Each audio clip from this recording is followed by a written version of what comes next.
उत्तराखंड में अगर हम झांसी की बात करें तो सबसे ज़्यादा गर्म झांसी और बांदा है। वहीं पूर्वी यूपी की जब हम बात करते हैं तो गोरखपुर से लेकर और श्रावस्ती तक ये ऐसे इलाके हैं जहां पर तेज़ गर्मी इस समय देखने को मिल रही है। मुझे देखकर भी आप इस बात का एहसास कर सकते हैं कि अभी दोपहर के 1 बजे हैं और इस समय लू चल रही है। लू चलने के साथ साथ जो है गर्मी बहुत ज़्यादा है। तापमान 43 डिग्री पर इस समय दर्ज किया जा रहा है। अगर हम आने वाले 2-3 दिनों में मौसम की बात करें तो यूपी, पंजाब, हरियाणा और राजस्थान, साथ ही मध्य प्रदेश के कुछ इलाकों में जो है वो काफ़ी गर्मी देखने को मिलेगी। वहीं पूर्वोत्तर और दक्षिण के जो राज्य हैं जिनमें पिछले 15 दिनों से मानसून के अर्ली आने के बाद यानी जल्दी मानसून आने के बाद 24 मई से जो बारिश का दौर था वो पिछले कुछ दिनों से थमा हुआ है। पिछले 3-4 दिनों में बारिश थमी है और साथ ही पूर्वोत्तर राज्यों में अब फिर से 10 जून के बाद बारिश एक बार तेज़ी से देखने को मिलेगी। इन सभी इलाकों की जब हम बात करते हैं तो पूरे भारत में जो है इस समय मौसम का मिला जुला असर देखने को मिल रहा है। बारिश मानसून, दक्षिण पश्चिम मानसून की जब हम गति की बात करते हैं तो गुजरात, दादर नगर हवेली और महाराष्ट्र के लगभग 2 दर्जन ज़िलों में इस समय बारिश हो रही है। गुजरात की जब हम बात करते हैं तो भावनगर, अमरेली, सूरत, भरूच और बड़ौदरा, इन ज़िलों में बारिश इस समय हो रही है। साथ ही साथ महाराष्ट्र के पुणे, शोलापुर, लातूर, उस्मानाबाद में बारिश का दौर देखने को मिल रहा है।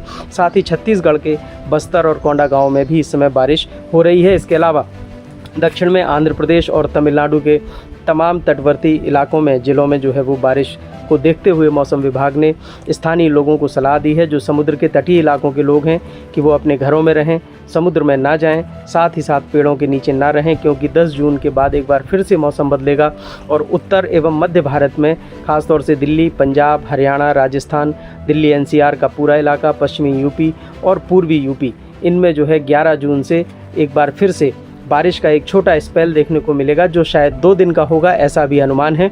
अगले 2-3 दिनों में मौसम का जो हाल होगा उसमें पूर्वानुमान के आधार पर ये बताया जा सकेगा कि ये स्पेल कितना छोटा या बड़ा हो सकता है। फिलहाल जो हवाओं की गति है, जिसमें पछुआ पवनें जो है इस तापमान को बढ़ाने का काम कर रही हैं, अगर इनकी गति और बढ़ती है तो फिर बारिश का जो अगला दौर आएगा 11 जून के बाद वो थोड़ा सा बड़ा हो सकता है, यानी वो 3 से 4 दिन तक चल सकता है। अभी फ़िलहाल पश्चिमी विक्षोभ की कोई ऐसा पूर्वानुमान नहीं है, इसलिए कह सकते हैं कि शुष्क मौसम का ये जो दौर है ये 10-11 जून तक चलेगा। इसके बाद मौसम में एक बार फिर से मामूली बदलाव देखने को मिलेगा, यानी उतार चढ़ाव भरा ये जो मौसम है ये जून में भी जारी रहेगा। कुछ दिन की गर्मी, फिर इसके बाद 2-3 दिन की राहत, इसके बाद बारिश और इसके साथ फिर से गर्मी। तो जून पूरा इसी तरह से बीतने वाला है जैसा कि अभी हमने मई में मौसम का हाल देखा।